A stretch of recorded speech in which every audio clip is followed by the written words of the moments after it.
Bible, God's Word, you could open Proverbs.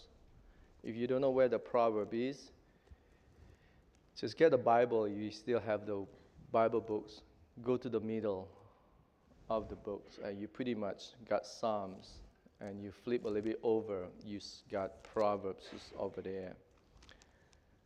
If you use still the hard copies, if you don't use the hard copy, use the soft copy, please, we would like you to use God's words on your phone.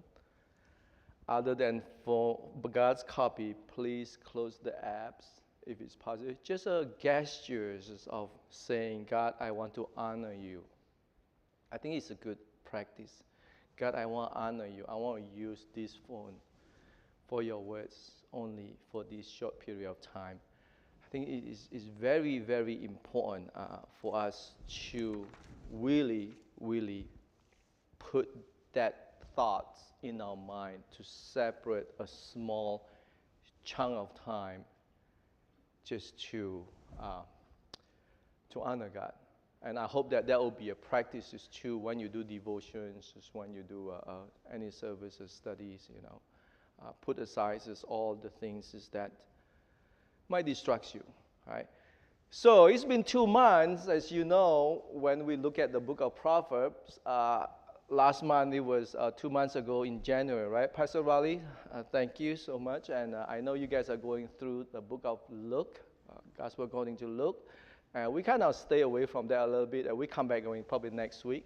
Is that correct? Or the following week? He knows his schedule. I do not know. So I like to stick with Proverbs because when I do the study, I like to do more on my own and strengthens my own faith and understanding. And yesterday, we just had a teacher's training just a little bit and going through the Old Testament. It was kind of fun, but a lot of preparations, very basic knowledge, but it just helped the teacher to be able to recite or know God's words orally, or at least in a general term. So let's look at this then. The book of Proverbs, as you say, if you know, got to know, is the ancient writings, ancient wisdom writing. The book is particularly written by the wisest man of his time. You know this information as well as communicate that sometimes we forget this. The book of Proverbs still communicates the truth into our own times, right? So don't discard that. Don't discard the Old Testament. Is how we see that as of today too. It still communicates the truth to the present times. King Solomon was the person who wrote most of the Proverbs, because at the end of the Proverbs you see different names pop up. Right? You see that, hey, if I say the whole books of Proverbs, probably not, but this, in fact, he wrote most of them, and according to traditions, he was probably the one that I compiled that, that one is arguable, but that is not the matter of the issues today. The matter of issues today is that he started the books of the Proverbs, as you look at chapter 1, verse 1 to 7, he did encouraging his listeners. His own son, could be biological son or just kind of a term of general use as a listener, to gain wisdom, right? That is what he started with. The first one, he introduces that one. And as you know the verses by heart now, hopefully, but this is a different version. It says, if you really want to gain knowledge, you must begin by having respect for the Lord. However, the foolish people hate wisdom and trainings. That is the very beginning of the Proverbs, where King Solomon really put this in the beginning of his writings, poetry. And then the second one that as you see in the whole chapters, continue 1, 2, 3, 4, he integrated about 10 main lessons. As you see that, it's a long speech and stuff like that. We're going to look at the second one because the first one we just went through January. But it's just briefly capturing your the theme of the first lesson, he was pretty much saying, wisdom advised not to gain wealth through violence, because it gains wealth in vain. And it stated in verse 19, that is what happened to everyone who goes after money in the wrong way. It doesn't mean that you cannot earn money, but if you do it wrong way, that money, that kind of money, takes away the lives of those who gets it. Your own life, if you do it, gain it in the wrong way, right? You will only own the wealth that you gain violently, temporarily, because somebody else will take your life and take the wealth away. It makes sense? So it's just a long verses is that he was mentions about, and we need to keep in mind about that first lessons. And now let's move to the second one. What was his main lessons for the second lesson? Lie detectors. Right? We want to be able to do or tell if the person is telling the truth or lies. Right, so that is a very important lessons for his listener to understand, because it is a matter of life or death. So the second lesson is pretty much instructs his listener how to know this. Right? As you know, a good lie is a fabrication of some true facts and a twist of truth, which is lies. And often we cannot tell which one is which. Right? Another thing is that why would people lie? Because they would gain something. Right? Even kids does that. I did not eat that cookies. Already showing on the lips. There's crumbs of the cookies. Right? It's there, it's happened, but as you grow older, as people grow older, they do bigger lies. But why is that they do lie? Because they gain something, reward, right? And sometimes we think that, everybody's doing it, therefore I can do it, it doesn't hurt me, right? That is not what King Solomon wants us to live our lives. At the same time, he doesn't want us to be naive, right? Or like bluntly, I do not know the new terms now. Well, I guess naive is like people just cheat at you and then you just let it go. That's okay, It's just like he doesn't want us to live that. He wants us to be living a life that wise enough to handle this problem in this world. So what he did was that he had to find some basic rules for his son, for his listener. The only thing that I could think of, he was saying, hey, you're going to find wisdom. You're going to have to find wisdom by yourself. And how do you do that? And you find wisdom on your own. And he listed later in the chapter, in the verse 1 to 4, and we look at it. Right? And I want you to draw your attention thinking about wisdom at the present time, in our own cultures, versus in the Hebrew, the books when was written. Okay? Because finding wisdom is not just you go to the library and then read as much as you know and find the solutions over there. It doesn't work like that in the Old Testament. It doesn't work like that in an ancient time. Right? The ancient time, wisdom has to respond to the seeker. All right? Wisdom has to respond to the finders. Because in the ancient thinking of wisdom, it's not a thing only. It's response to the characters of God. God is wise, right? You cannot just get wisdom and steal it from God. Cannot. That is the concept. When you behave a certain way and you really want to find wisdom, and then God, the owner of the wisdom, and look at it, oh, that guy is genuine. That one would do that for him. So has to be both ways. You got that? All right? You have to understand that.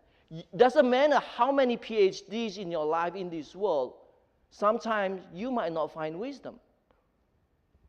You have to go and listen to the owner of the wisdom, God himself, who bestow wisdom. Make sense? With that premises, when I laid it down for you, then we can jump into the book of Proverbs. Otherwise, it will not make sense at all for you. So what are the instructions that he did tell his sons, a listener? Let's look at verses 1 to 4. He says, my son, if you accept my words and store up my commands within you, turn your ears to wisdom and applying your heart to understanding. Indeed, if you call out for insight and cry aloud for understanding, and if you look for it as for silver and search for it as for hidden treasure. These are the lists that King Solomon imposed upon the seekers. Right? What Dr. Dwayne Garrett just put it in a simple way. I don't know if make it more complicated or make sense. This is what I understood what he said. He said the first thing is the student must really paying attention. Paying attention is not just hear one thing on the right ears and then after that go out on the left ear. It does not mean that. What he meant is that you're going to have to listen carefully. You have to accept that teaching as valid. Nothing else, as valid, as the truth. And then you have to remember it. It means that you have to keep repeating in your own brain and repeating it again and again and again and again until become your second natures. Focus on the attentions. Well, that's what according to Dr. Dwayne Garrett, who's one of my Old Testament professors in Golden Cornwall. He was writing this. Right? So when I was teaching kids, I realized that too. They could recite this for one class, just get candies or rewards, and then they go back, bye. You ask them the next hour, they say, oh, what? The what? What did I remember? Okay. It just only goes through the short-term memories of their lives. But at least for the kids, there is a beginning of learning God's words. Right? You have to go through that step. That's good, but the more what this text wants us to remember is that we want to go deeper. We want to go deeper in our memory, in our being. Not just our hearts, right, Pastor Riley? Not just heart, the heart that beeping, but the whole body, the whole being, from the tip of your hair all the way to the tip of your toe. That is what it meant by the whole heart, the whole being. Right? That is what he wants. Commitment. Commitment. You push aside all your schedule and remember this at that particular, until it becomes part of you. Commitment. And the second one is that we must yearn for wisdom in way like that of the supplications pleading to God. We must beg God, the bestower of the wisdom. And we ask him, say, God, I do not know about this. Please give me the understanding. Give me the wisdom of these matters so I can walk accordingly. Begging God. There's when sometimes you see people fast.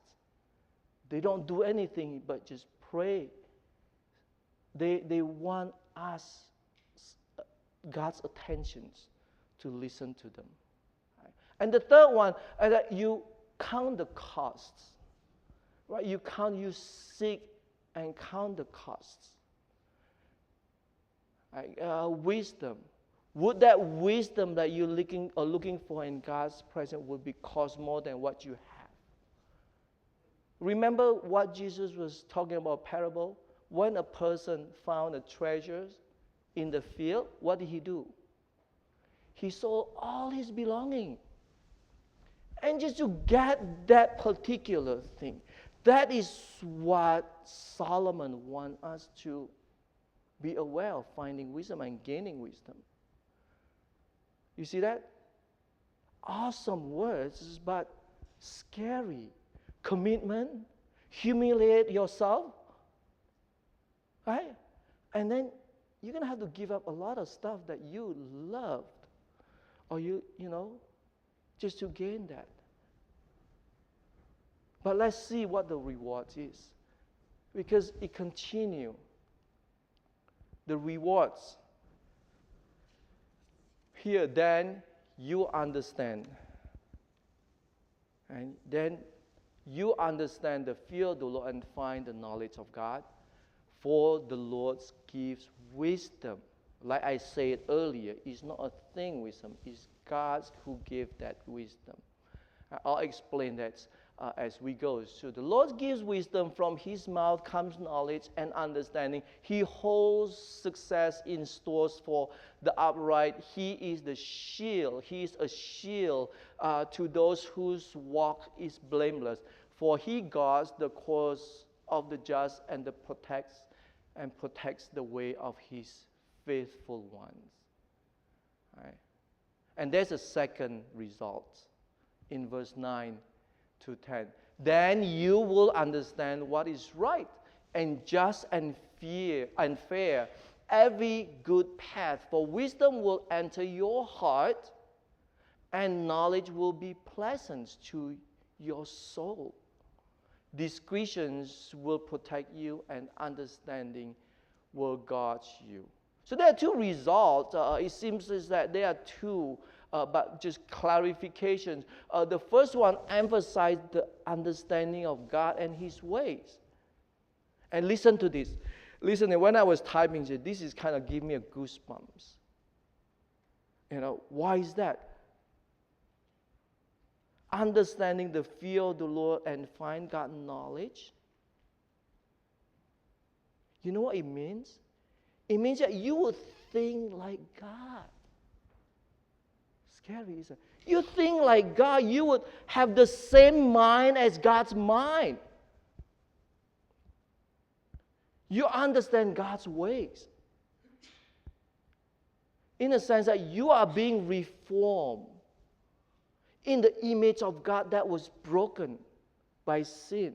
You be reformed in the image of, in thinking and understanding. Think about that. It's an awesome thing, but yet it's so scary because God is with us. You see that? Wisdom is not just a thing or knowledge that you search in your own.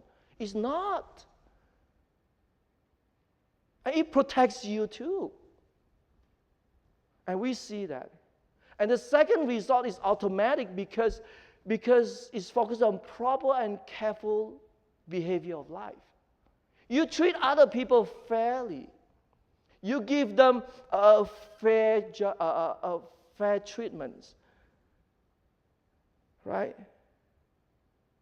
And the best part is that when we talk about justice, fairness, it's not abstract anymore. It's concrete because you have a standard of goodness from God himself. What is right, what is wrong? It's not based on your own perspective. It's not based on other people's perspective. But you have that standard of what is right and what is wrong because God says so. You got that? Because God says so in the kids' terms. Right? But later on, God will also give you that understanding. Why did he say so as you grow maturely in him? There's Proverbs right there. That is God's words that should be applied in our lives. Think about that. It's so much more. That's why it's driven me to want to dig more inside. In the Old Testament, it's God's wisdom.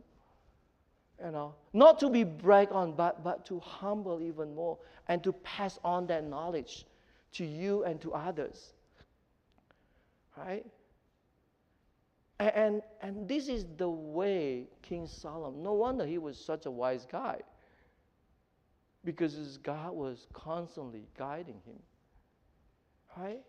And the foundations is that he laid is for others, for us to find godly wisdom. You know? It sounds just one-time event, but no. This event is ongoing event. When you face problem, when you integrate into difficulty, this is supposed to be the process of your life you continue seek. It's a process, ongoing thing. When you have a relationship problem, find wisdom. Go to God. How do you solve this problem? When you have a working problem, when you have instabilities as a relationship, where do you find? Go to this process. Commitment, begging God, and count the cost. You see how it works? Right? And when you're doing that and you're putting this in practice, and you slowly grow toward Him, your consciousness of right and wrong is the same as God's consciousness. And you be blessings for others. It's a lot of things to think about, right? It's only verse 10 verses. Right? Only verses. Let me draw your attentions a little bit, let it sing a little bit what I just said. You might not agree with me, but let's look at different ways. Let us look at what usually our way of thinking. I think one of the statement best captures in the Western world that shapes Western mind is this statement from Aristotle, that knowing yourself is the beginning of all wisdom, right? Knowing yourself is the beginning of all wisdom. I mean, yeah, if you don't know or you deny God or higher being, yeah, that makes a lot of sense. Because knowing myself, I know how to carry my own self, to behave and interact with others how I want to, makes sense. In fact, a lot of the self-help books based on this focus. Right? Yeah, but so be careful. Aware of this. But another person that not quite famous, probably is called, Blaise Pascal. He wrote this. So he was a scientist, if I'm not mistaken. Pascal, is this the same person?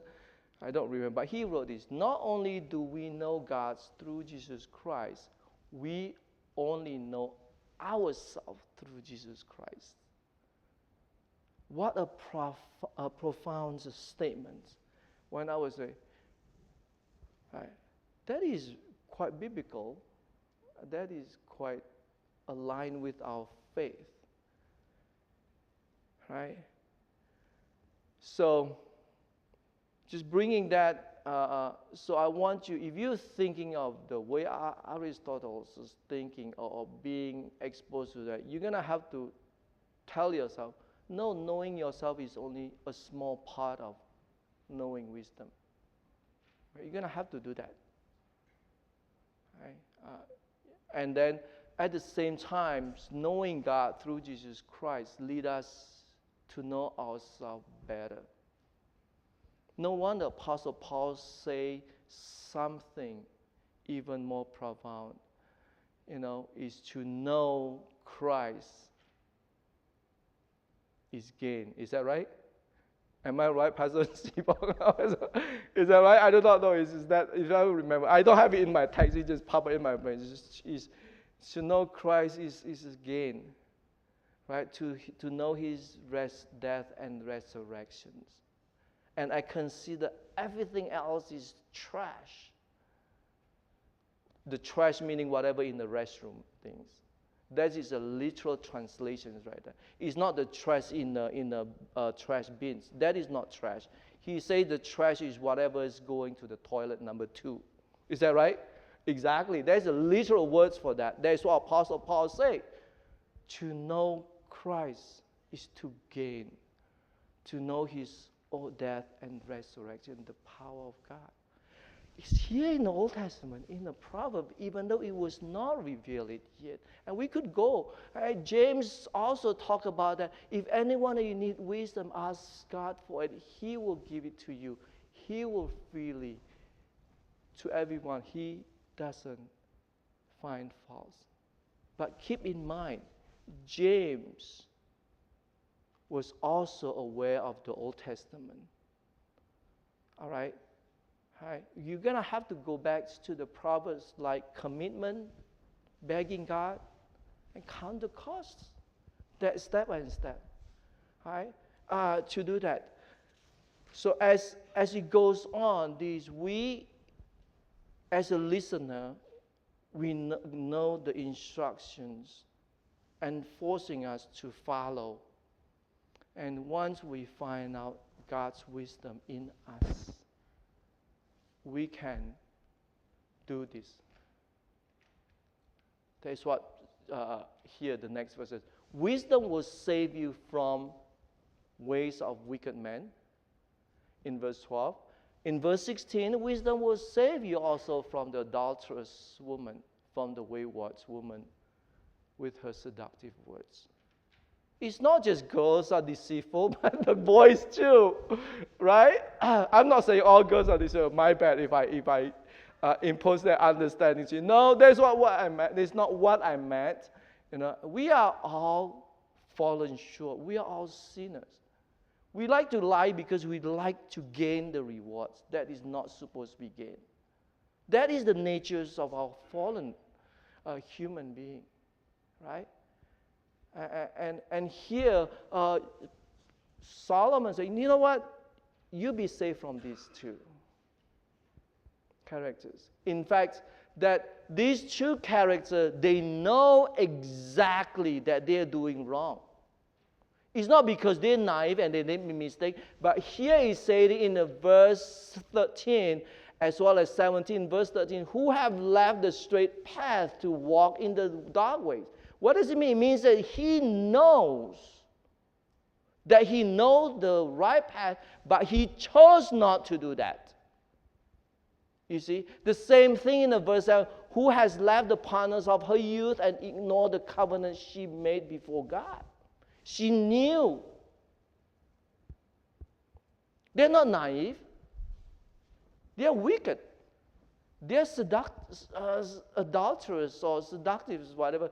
Right? And these psalms, statements, King Solomon saying that whose paths are crooked and going the devious ways, and verse 19, they're going to the death path.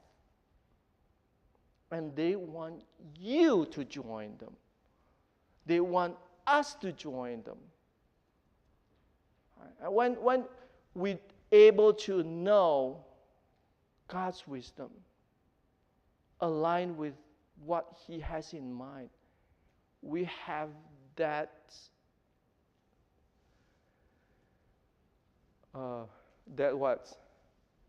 characters, that standards to know they are going to that path. Right? And you heard of this. It is better to rule in hell than to serve in heaven. Famous statement. And because of this statement is pretty scary too. I know this is arguable if this is literally as for religious or it's just a state of mental issues and stuff like that because of depressions at that time or other things. But let's say we take it literally. So some other young kids take this literally. But I'm telling you, it's not. The fact is that you will never rule in hell but be slave by your own wrongdoings. You never. We will never rule in hell. We're just being enslaved again and again in our own deceitfulness and wrongdoing. Right? Finally, just closing, in verse 20 it says that you will walk in the way of the good and keep the paths of righteousness. What Solomon wants his kids, us as well, to gain wisdom that we may help us to walk in godly life, in God's way of thinking, God's kingdom. If I just stretch from Old Testament and throw in the New Testament's context, in God's people, right? I know there are a lot of exegesis that I might have stumbling around, right, Pastor Siva and Pastor Raleigh? So how about it? But you know what? Old Testament, New Testament, godly life for Christians, right? For followers of Christ. See, a lot of Christians or namely Christians, they don't know what to live a life like Christians. They live whatever, they become a stumbling block. They're not living the godly life that what is supposed to be intended. That's why going back to Old Testament is so concrete, reminding us what it was supposed to be. Okay? And the final two verses, just a contrast between the doer and non-doer. Right? If you listen, if you put in practice, you're going to build your house on the rocks. If you're you're ignorant, oh, that's okay, I don't have to do that, I'll do what I want. I don't really want to do it. What you're going to do? You build your life on the sand. Remember that? Think about that. What an awesome God's words that can transform our lives. Right? Oh, these are God's words. But the reality is coming back to our own life. How do we struggle? How would you put that in practice? It reminds me, this is a bit sharing since now. I remember before I graduated from seminary, I came from New England, Boston, flew to here because my family was here, and I finishing my classes, 2 last classes online before my Master of Divinities. So I was applying, integrate into the churches, DCBC, FCCD, or others, just kind of other things. So I was just wondering, after I graduate, what am I going to do? Which church should I choose? So many Chinese churches, right? So many. I said, that church is big. It's so many people. They have so many youth and kids and stuff like that. When am I going to I'm bombarded with a lot of information. I was scared too. That was the first time I'm going to get into ministry full time. And of course, at that time, I don't remember this. But I was just simply doing, hey, you know what? I don't know, God. You call me to ministry. You train me. You be the one that put me into ministry. That's what I just say. As simple as that. And I was thinking about praying over it, fasting one meal, not a whole day, just one meal. Because I like to eat. So I was just fasting. And oh, God, please help me. And then I was like, if you answer this, where you want me to? Open the doors. Open the lights on the path. Give me peace of heart, even though it doesn't make sense to my way of thinking. That was my prayer, right? And I was helping the other church for 6 months, 9 months, way back there. And guess what? I say, God, you want me to stay here? I guess when I was continue praying for that afterward, no. He opened another door. That's when I met Pastor Chiang. And talking with him and what he needs, and hey, God gave me peace, and that's why I stuck here. I continue to get stuck over here. It's not a curse, it's a blessing. Anyway, I love this ongoing and here. And God, I never regret it. If I can tell you this, if God asked me to repeat my life again, I will not choose one or the other ways. You see how God's wisdom leads you? The second one is a struggle for all people who want to get married. Is that correct? Yeah. Right? I know we have quite a number of couples too. Another things too. I told God, you know what? Hey, I'm single. If I go to Chinese churches, they're not gonna look at me if I'm not married. Is that right? Yeah. They're gonna look at you as kids, like running around, doing a ministry. They don't really, well, according to my understanding at that time. All right, ministry. So I was praying to God, and that's when, Anna and I also get connected. For me, it's a miraculous because she's on the other half of the world.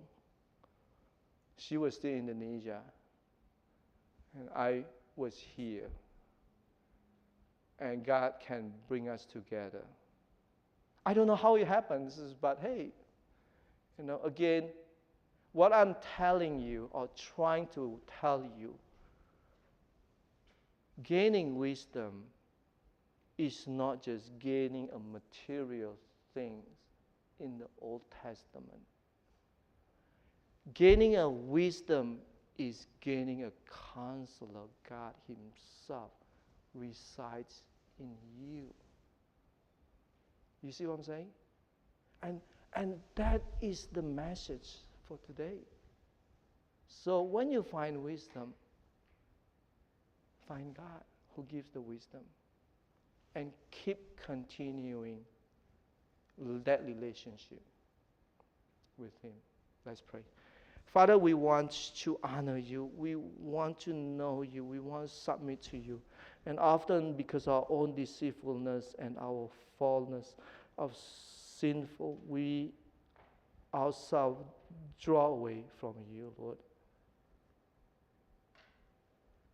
But we know you are kind and loving. We ask of you, every time we withdraw ourselves, you pull us, drag us back to your presence and relationship with you and your people.